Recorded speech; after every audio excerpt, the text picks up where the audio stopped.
চলে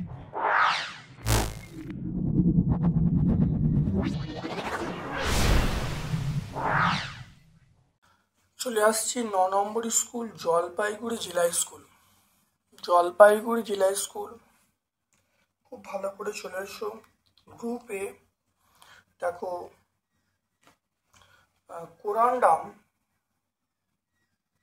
কোরান্ডাম কোন মূল আকরিক? এটা আমরা বলবো অ্যালুমিনিয়ামের আকরিক। লাবলাং পদ্ধতিতে প্রস্তুত করা হয়, এটা হলো HCl।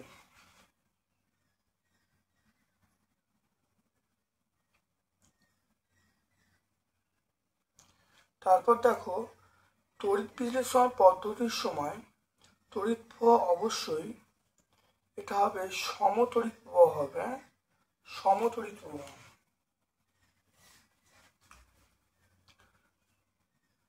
রোধের মাত্রার সংকেত আমরা বলবো অপশন সি বলবো, সেটা হলো mL (10⁻³ L⁻²). তড়িৎ শক্তি থেকে যান্ত্রিক শক্তি পাওয়া যায়, সেটা এসি ডায়নামোতে তড়িৎ থেকে যান্ত্রিক শক্তি পাওয়া যায়। তারপরে দেখে নাও তাপীয় রোধের এসআই একক। তাপীয় রোধের এসআই একক আমরা বলবো, দেখো কে ওয়াট ইনভার্স।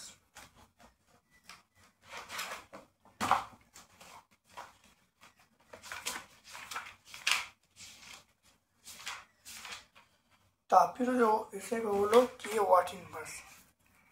তারপর দেখো এসটিপিতে 1 মোল H2O, এটা দেখো এসটিপিতে 1 মোল H2O সমান হাইড্রোজেন পরমাণু কটা হবে? দেখো এখানে দেখো এর মধ্যে অ্যাভোগাড্রোর সংখ্যা থাকবে। যখন এটা অণু হবে তাহলে জলে অণুর মধ্যে অ্যাভোগাড্রোর সংখ্যা থাকবে। আর এখানে দেখো হাইড্রোজেন পরমাণু দুটো, তাহলে 2 ইন্টু অ্যাভোগাড্রোর সংখ্যা। তাহলে আমরা অপশন বি বলবো, 2 ইন্টু Na। ক্যালসিয়াম কার্বনেটে ক্যালসিয়ামের শতকরা মাত্রা আমরা বলবো 40%। কারণ ক্যালসিয়াম কার্বনেট মানে 100 আর তার মধ্যে ক্যালসিয়াম আছে 40, তাহলে শতকরা মাত্রা আমরা বলবো 40%। শুধু 40 লিখলে হবে। 8 গ্রাম মিথেনে অণুর সংখ্যা কটা? CH4 মানে 12 + 4, এটা 16 গ্রাম। 16 গ্রাম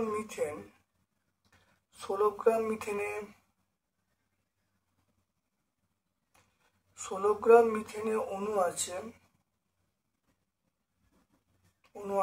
6.022 × 10⁻23T। 8 গ্রাম মিথেনে অণু আছে 6.022 × 10⁻23/16 × 8। কাটাকুটি করলে 2, দেখো 3.011 × 10⁻23T।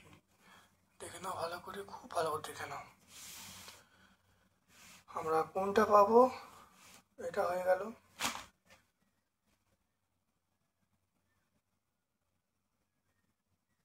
ক্যালসিয়াম কার্বনেটের উত্তরটা একটু ব্যাখ্যা করছি, দেখে নাও। 2.18টা ক্যালসিয়াম কার্বনেট মানে দেখো 40, এটা 12, আর এটা দেখো 3 × 16, দেখো 100 গ্রাম। তাহলে 100 গ্রামে দেখো ক্যালসিয়াম আছে 40, তাহলে ক্যালসিয়ামের পরিমাণ হলো 40%।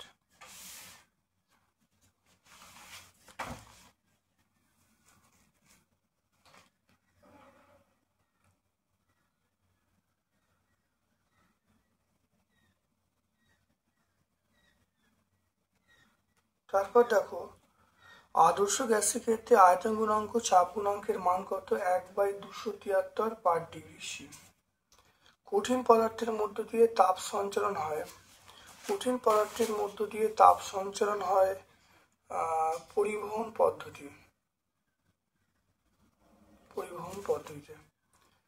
তারপর দেখো 220 ভোল্ট 100 ওয়াট বাতির সর্বোচ্চ প্রবাহমাত্রা কত? 2.4 চলে এসো। 2.4 দেখো পি সমান আমরা ভিআই বলবো, আই সমান পি বাই ভি বলবো। পি এর মান 100 বলবো, ভি এর মান এখানে কত 200 বলবো। কাটাকুটি করলে হাফ, তাহলে আই এর মান পেলাম 0.5 অ্যাম্পিয়ার। 0.5 অ্যাম্পিয়ার। তারপর দেখে নাও কুলম্বের সূত্র কি নিউটনের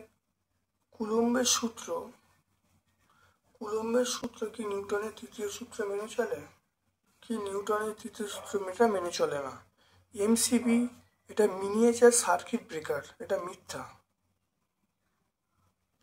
এটা মিনিয়েচার সার্কিট ব্রেকার হবে। সিলভার ধাতুর তড়িৎ বিশ্লেষণে আমরা কি ব্যবহার করব? দেখে নাও সিলভার ধাতু তড়িৎ বিশ্লেষণে কি ব্যবহার করব?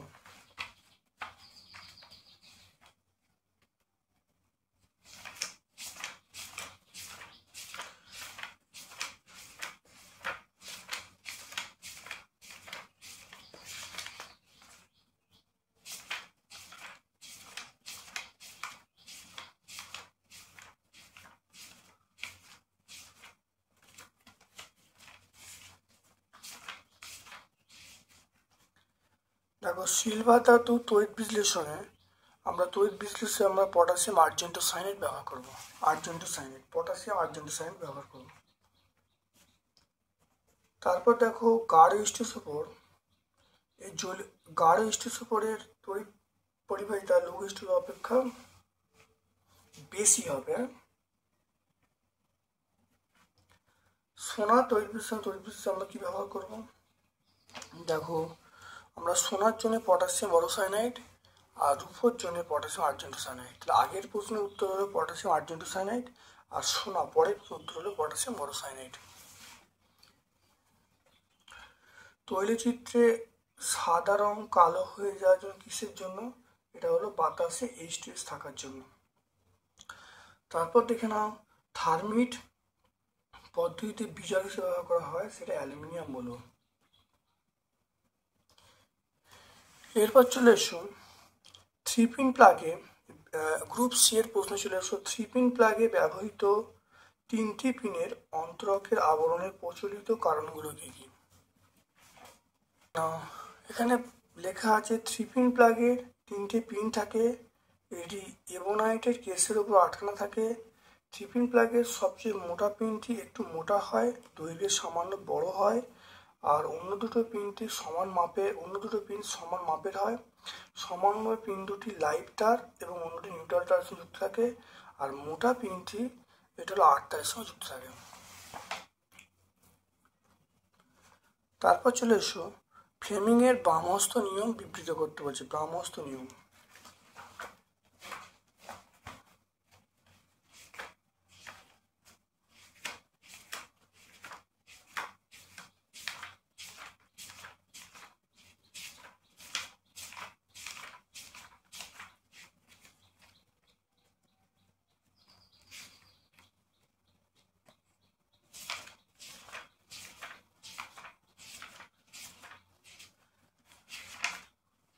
ফ্লেমিংয়ের বামহস্ত নিয়ম, বাম হাতের বৃদ্ধাঙ্গুষ্ঠ তর্জনী মধ্যমাকে পরস্পর সমকোণে প্রসারিত করলে তর্জনী চুম্বক ক্ষেত্রের মধ্যমা তড়িৎ প্রবাহের অণু নির্দেশ করলে বৃদ্ধাঙ্গুষ্ঠ পরিবাহের ওপর গতির অণু নির্দেশ করবে।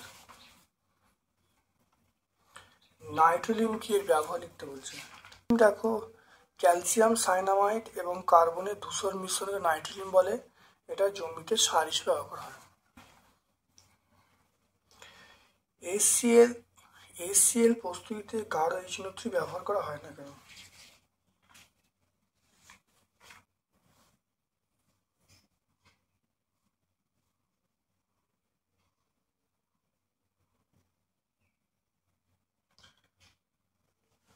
দেখে নাও লাভলাইন পদ্ধতিতে আমরা গাঢ় স্টোসোপোর ব্যবহার করি, NaCl ব্যবহার করি। যদি গাঢ় HNO3 ব্যবহার করা হতো তাহলে কিন্তু HCl উৎপন্ন হতো না।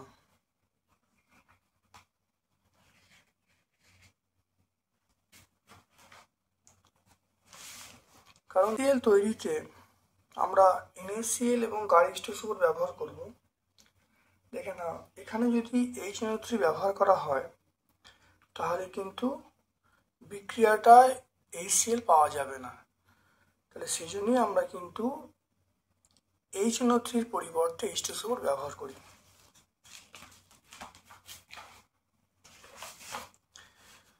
তারপর দেখো অ্যালুমিনিয়াম পাত্রে মোড়া আচার খাওয়া উচিত নয় কেন?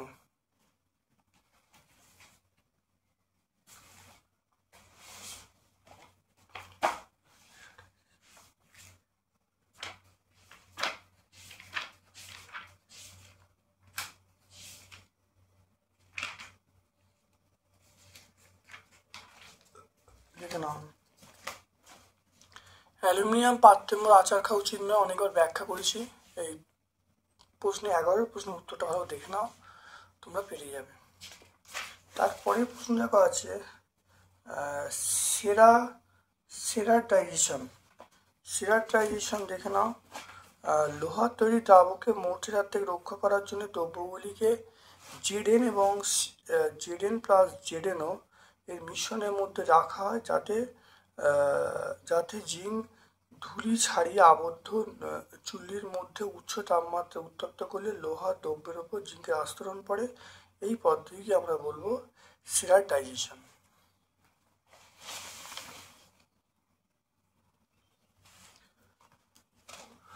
এরপর চলে এসো গ্রুপ ডি এর প্রশ্নে। দেখো 8 গ্রাম হাইড্রোজেন গ্যাস তৈরি করতে কত গ্রাম অশুদ্ধ জিঙ্কের প্রয়োজন হবে? অশুদ্ধ জিঙ্কের পরিমাণ বলা আছে 88 গ্রাম জিঙ্ক। দেখে নাও Zn প্লাস H2SO4, এটা আমরা বলবো ZnSO4 প্লাস H2।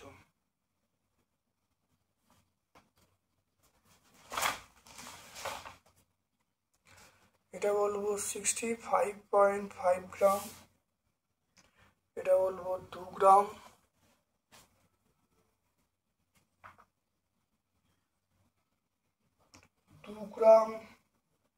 হাইড্রোজেন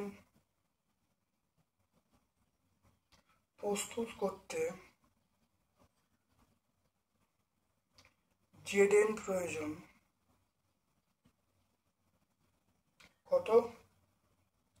65.5 গ্রাম।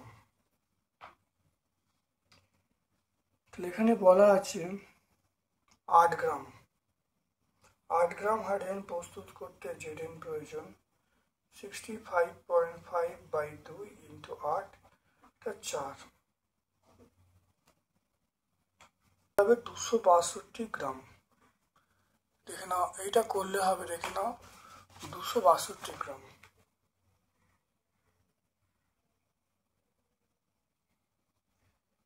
এবারে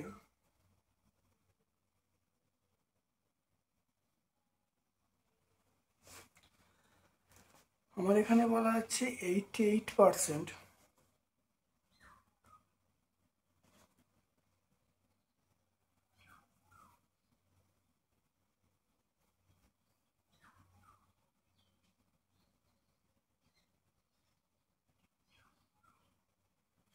অতএব আমরা বলবো অবিশুদ্ধ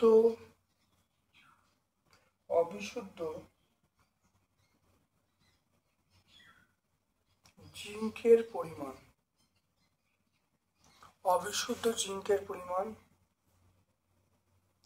এটা 262 ইন্টু, দেখে নাও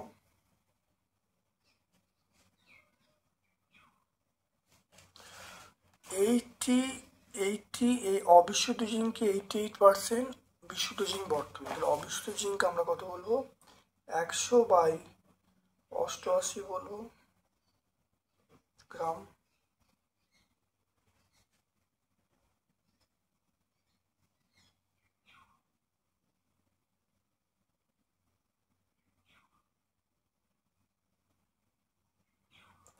এটা দেখো আমরা পাবো 297.72 গ্রাম।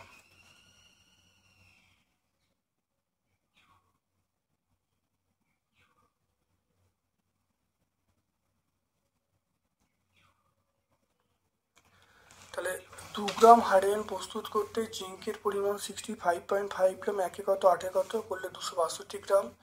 অবিশুদ্ধ জিঙ্কের পরিমাণ দেখো 262 × 188 মানে 257.72 গ্রাম।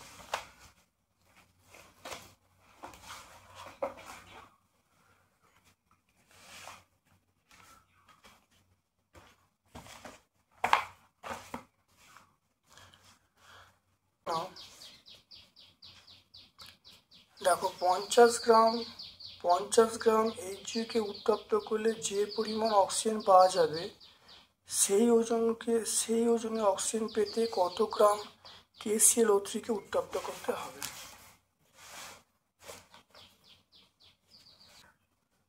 উত্তপ্ত করলে এটা এইচজি প্লাস অক্সিজেন উৎপন্ন হবে।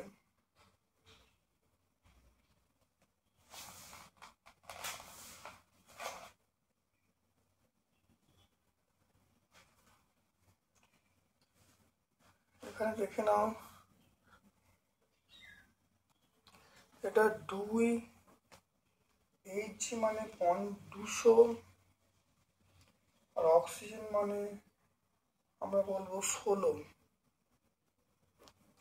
তাহলে এটা হলো 2 × 216 গ্রাম, আর এটা হলো 2 × 16 মানে 32 গ্রাম। দেখে নাও।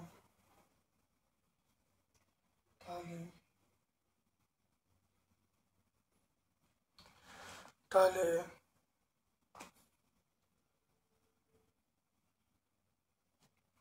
তাহলে 2 × 216 গ্রাম এইচজিও থেকে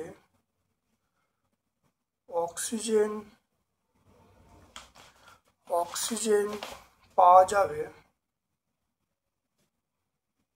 কত, সেটা হলো 32 গ্রাম।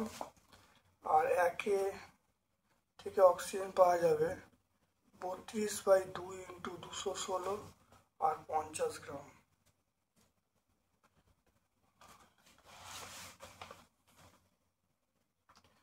বত্রিশ ইন্টু 50/2 × 216।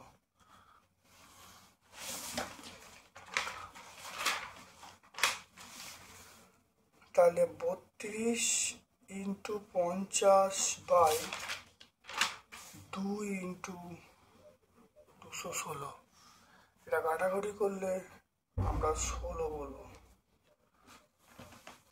এটা করলে যেটা আসবে 3.70 গ্রাম। 3.70 গ্রাম। তাহলে অক্সিজেন কত পাওয়া যায় দেখো, দেখা যাচ্ছে অক্সিজেন পাওয়া যাচ্ছে এখানে 3.70 গ্রাম। এরপরে দেখো এইটাকে উত্তপ্ত করলে KClO3 উত্তপ্ত করলে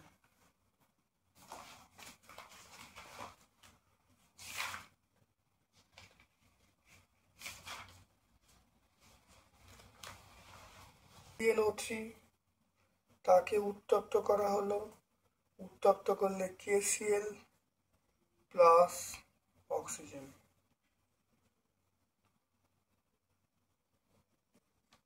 দেখে নাও, KClO3 উত্তপ্ত করলে 3 অণু অক্সিজেন উৎপন্ন হবে। 2, এটা হলো 39 প্লাস 35.5 প্লাস 3 × 16 করলে যেটা আসবে 245 গ্রাম। আর এখানে দেখো অক্সিজেন কটা হবে, অক্সিজেন 3 × 32, এটা হলো 96 গ্রাম। তাহলে এখান থেকে দেখো 96 অক্সিজেন থেকে KClO3 পাওয়া যাচ্ছে কত, 245 গ্রাম। তাহলে আমরা বলবো 96 গ্রাম অক্সিজেন উৎপন্ন করতে KClO3 পটাশিয়াম ক্লোরাইড প্রয়োজন, আমরা বলবো 245 গ্রাম। আর একে কত 1 গ্রাম অক্সিজেন উৎপন্ন করতে KCl3 প্রয়োজন 245/96, আর এটা আমরা বলবো 3.70। অক্সিজেন উৎপন্ন করতে প্রয়োজন কত 245 ইন্টু 3.70/96।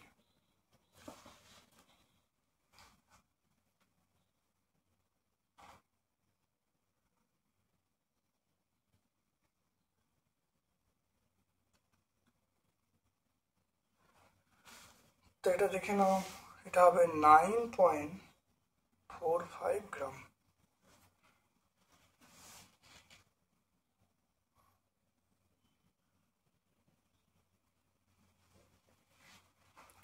একটু অঙ্কটা বুঝে নাও, অঙ্কটা আরেকবার নতুন করে বুঝে নাও।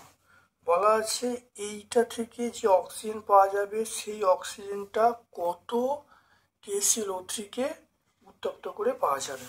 তাহলে প্রথমে দেখো বিক্রিয়া লেখা হয়েছে, দেখে নাও। এটা লিখলে দেখো HgO-কে উত্তপ্ত করলে Hg+O2 উৎপন্ন হবে। তাহলে HgO মানে কত বলবো 2HgO, এটা মানে 2 × 216 বলবো। তাহলে এটা করে দেখো কত পাওয়া যাচ্ছে। তাহলে তাহলে এইটা থেকে অক্সিজেন পাওয়া যাবে, 2 × 216 থেকে অক্সিজেন পাওয়া যায় 32 গ্রাম। একে কত আর 50-এ পাওয়া যায়, 50-এ বার করলে দেখো আমরা পাচ্ছি সেটা হলো 3.70 গ্রাম। এবার দেখো KCl3 উত্তপ্ত করা হচ্ছে, উত্তপ্ত করলে 245 গ্রাম KCl3 উত্তপ্ত করে 96 গ্রাম অক্সিজেন প্রয়োজন। একে কত আর এটা দেখো 3.70-তে করেছি, করতে আমরা উত্তর পেয়ে গেছি 9.45 গ্রাম।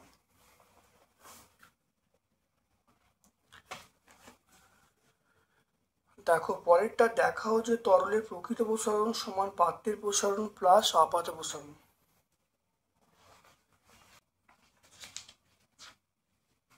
দেখে নাও, এই পরীক্ষাটা বলে দিলেই কিন্তু হয়ে যাবে, এই পরীক্ষাটা ব্যাখ্যা করলেই কিন্তু উত্তর পেয়ে যাব। দেখো প্রকৃত প্রসারণ সমান পাত্রের প্রসারণ প্লাস তলে আপাত প্রসারণ।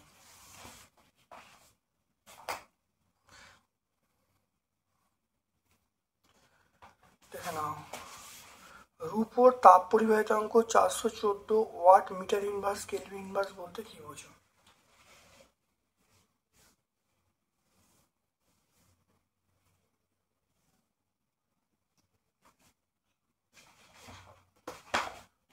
নাও, বলা আছে রূপোর তাপ পরিবাহিতাঙ্ক 414 watt metre inverse kelvin inverse বলতে বোঝায়, দেখো রূপোর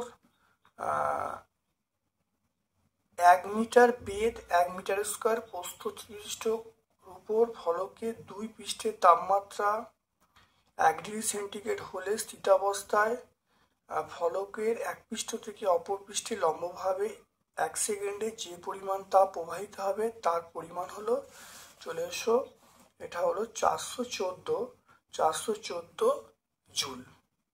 তাহলে এখান থেকেই সমস্ত কিছু আসবে। একক বেদের জায়গায় আমরা বলবো 1 সেন্টিমিটার বেদ, 1 মিটার বেদ। একক প্রস্থচ্ছেদ জায়গায় আমরা লিখবো 1 মিটার স্কোয়ার প্রস্থচ্ছেদযুক্ত, এটা পদার্থের জায়গায় রূপ বলবো। উষ্ণতা পার্থক্য 1°C হলে এখানে একক সময়ের জায়গায় 1 সেকেন্ড সময় বলবো। যে পরিমাণ তাপ যাবে তাপের পরিমাণ হলো 414 জুল বলবো। আচ্ছা, সিজিএস পদ্ধতির মান কত?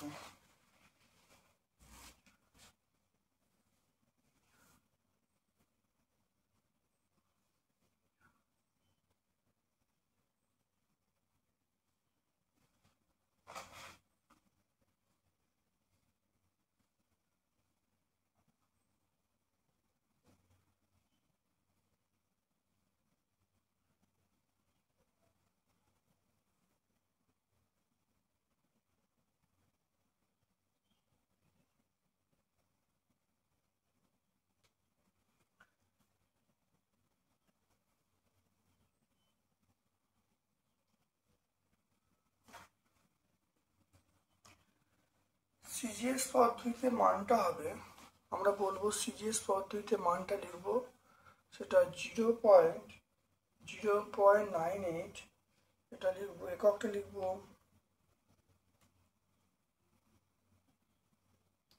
Calorie semi inverse degree centigrade inverse second inverse, calorie semi inverse degree centigrade inverse second inverse, এটা আমরা লিখবো। এটা যেটা করা হলো এইটাকে 420 ভাগ করা হলো, তাহলে মানটা বেরোলো এটা 414/420 করলে সিজিএস এর মানটা বেরো এইটা।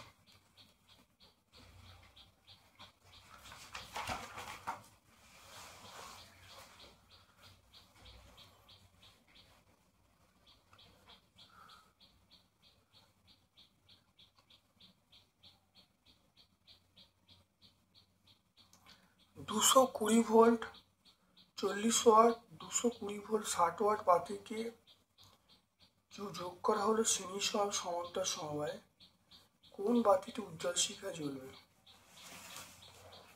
দেখে নাও 3 নম্বর স্কুলে আমরা করেছি, দেখো তোমরা এই 3 নম্বর স্কুল দেখো বিধাননগর হাই স্কুল, সেখানে দেখো 4-এর দাগে 3-এর উত্তরটা আমরা করেছি, একইভাবে উত্তরটা করবে, করলে কিন্তু তোমরা বুঝতে পারবে এই 4-এর দাগে 3-এরটার মতোই হবে, ওখানে 220 ভোল্ট আছে এখানে 240 ভোল্ট, কিন্তু একইভাবে হবে।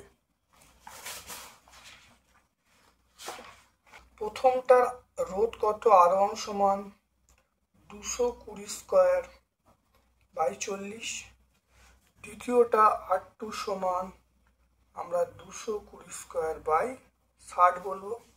তাহলে দেখা যাচ্ছে দেখো এখানে দেখো তাহলে R1টা বড়, দেখে নাও R1টা বড় R2 থেকে, কেন? কারণ দেখো নিচে দেখো 40 আছে আর এখানে 60 আছে, নিচে বড় সংখ্যা হলে ছোট হয়, নিচে ছোট সংখ্যা হয়েছে বলে বড়, তাহলে R2-র মানটা আমরা R1 এর মানটা বড় বলবো। তাহলে R1 মান বড় মানে তাহলে আমরা এখান থেকে বলবো দেখো P1 সমান আমরা বলবো I square R1 R P2 সমান আমরা বলবো I স্কোয়ার R2, এটা শ্রেণী সমবায়, এটা কোন সমবায় বলবো? শ্রেণী সমবায়,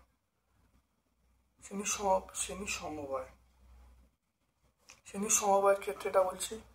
তাহলে এখানে দেখো তাহলে আমরা বলবো যেহেতু R1 বড় R2 থেকে, তাহলে আমরা বলবো P1টা বড় P2 থেকে শ্রেণী সমবায়ের ক্ষেত্রে।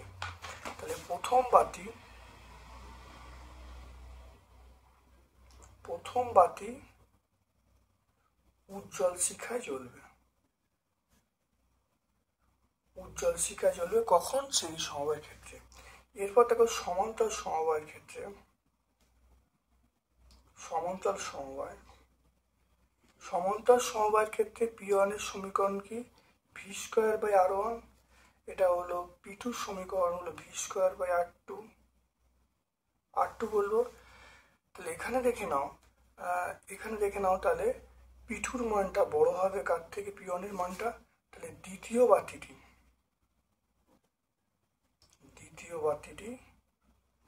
উজ্জ্বল শিখায় জ্বলবে।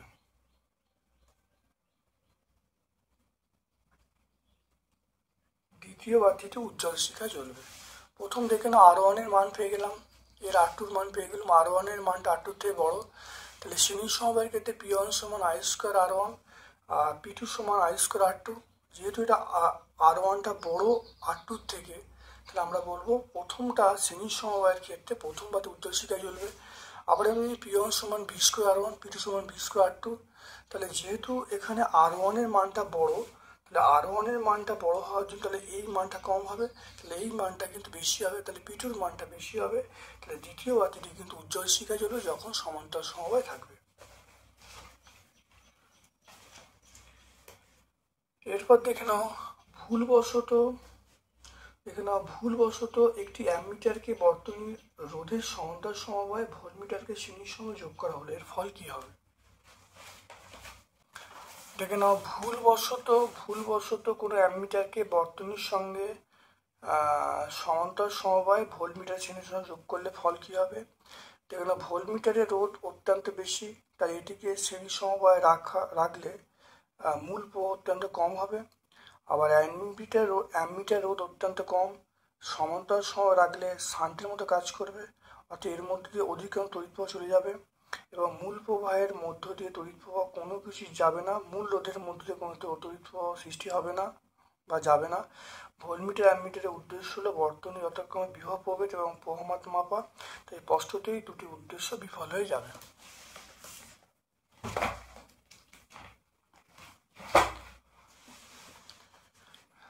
এরপরে চলে এসো, দেখে নাও CuSO4 জলীয় দ্রবণে সিউ অ্যানোড ব্যবহার করে CuSO4 নীল বর্ণ অপর থাকে, কিন্তু PTC অ্যানোড ব্যবহার করলে ধীরে ধীরে বর্ণ পরিবর্তনের ব্যাখ্যা করতে বলছে। CuSO4 দেখতে পাচ্ছ, কপার তড়িৎদ্বার, দেখো কপার তড়িৎদ্বার ব্যবহার করে CuSO4 তড়িৎ বিশ্লেষণ করা হচ্ছে। করলে দেখো অ্যানোড ও ক্যাথোডের বিক্রিয়া দেখতে পাচ্ছ। তাহলে এখানে দেখো অ্যানোডটা ক্ষয়প্রাপ্ত হচ্ছে, ক্যাথোডটা ধাতু সঞ্চিত হচ্ছে।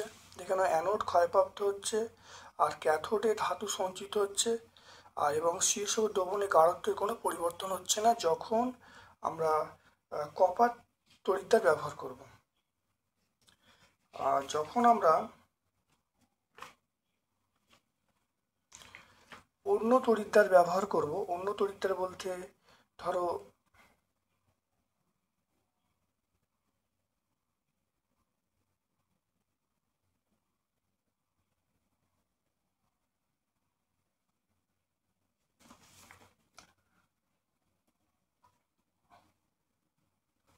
দেখে নাও, এখানটা আরো ভালো করে বুঝতে পারবে। দেখো তড়িৎদ্বারের সাহায্যে তড়িৎ বিশ্লেষণ করলে দ্রবণে গাঢ়ত্ব পরিবর্তন হয় না কেন, এখানে দেখে নাও পরিষ্কারভাবে ব্যাখ্যা আছে। দেখে নাও পরিষ্কারভাবে এখানে ব্যাখ্যাটা তোমার বলে দেবে। আর প্ল্যাটিনাম তড়িৎদ্বারের সাহায্যে দেখো CuSO4 জলীয় দ্রবণ বর্ণনা করা হচ্ছে। এখানে দেখো দ্রবণের কি ঘটনা ঘটছে এখানে পেয়ে যাবে। তাহলে আমরা এই 42-এর প্রশ্নের উত্তরটা আর 47-এর প্রশ্নের উত্তরটা করলেই কিন্তু সমস্ত উত্তরটা দিতে পারবো।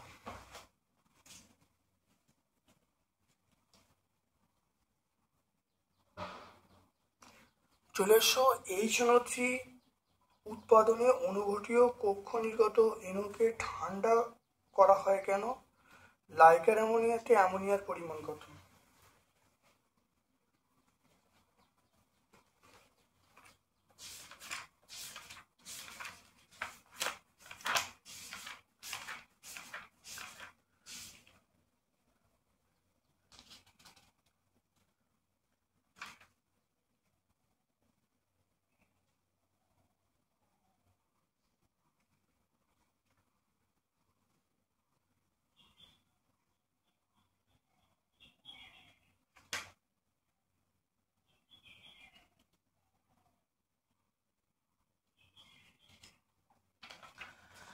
দেখে নাও, HNO3 যখন অনুঘটীয় জারণ হবে তখন ঠান্ডা করতে হয়, কারণ উৎপন্ন NO3 ঠান্ডা করে বায়ু সমস্ত জারিত করলে তবেই কিন্তু নাইট্রোজেন ডাইঅক্সাইড গ্যাস উৎপন্ন হবে, এই জন্যই ঠান্ডা করা হয়। কারণ এখানে দেখো প্রচুর পরিমাণে তাপ উৎপন্ন হবে, প্রচুর পরিমাণে তাপ উৎপন্ন হয়, সেই উৎপন্ন তাপটাকে প্রশমিত করার জন্য তাহলে উৎপন্ন নাইট্রিক অক্সাইডকে দ্রুত ঠান্ডা করা হয়। ঠান্ডা করে NO2 উৎপন্ন হয়, সেই NO2কে জলের সঙ্গে বিক্রিয়া করে HNO3 উৎপন্ন করা হয়।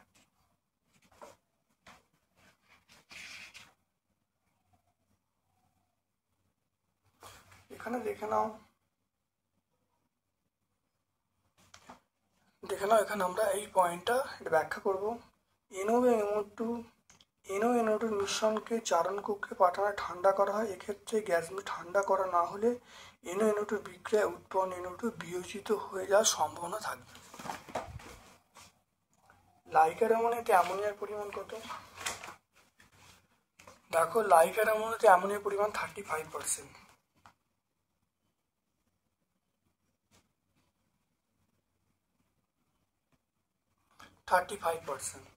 অলিয়াম কিভাবে উৎপন্ন হয়? তরল অ্যামোনিয়া কাকে বলে?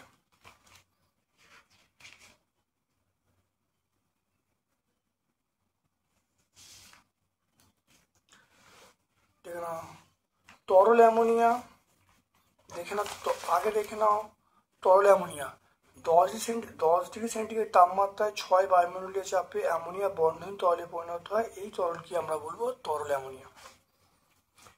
এর আগের প্রশ্নটা আছে অলিয়াম কিভাবে উৎপন্ন হয়।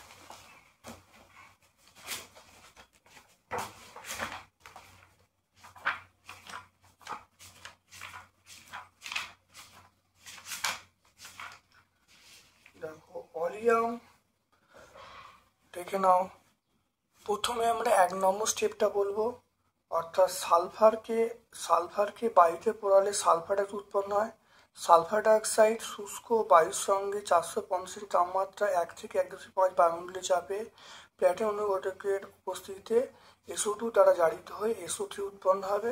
উৎপন্ন SO3 কে কোক ভর্তি শোষক যন্ত্রে 98% কার্বোস্টেশন দ্বারা শোষণ করালে অলিয়াম উৎপন্ন হবে, যার সংকেত হলো H2SO7, অর্থাৎ H2SO4 প্লাস SO3 সমান H2SO7 অলিয়াম উৎপন্ন হবে। দেখে নাও, আজকে আমরা 9 নম্বর স্কুলটা জলপাইগুড়ি জেলা স্কুল সম্পূর্ণ সলভ করলাম। ভিডিওটা প্রথম থেকে শেষ পর্যন্ত দেখো, অত্যন্ত কার্যকারী ভিডিও। আমার পক্ষ থেকে সকলকে ধন্যবাদ এবং শুভকামনা জানাচ্ছি।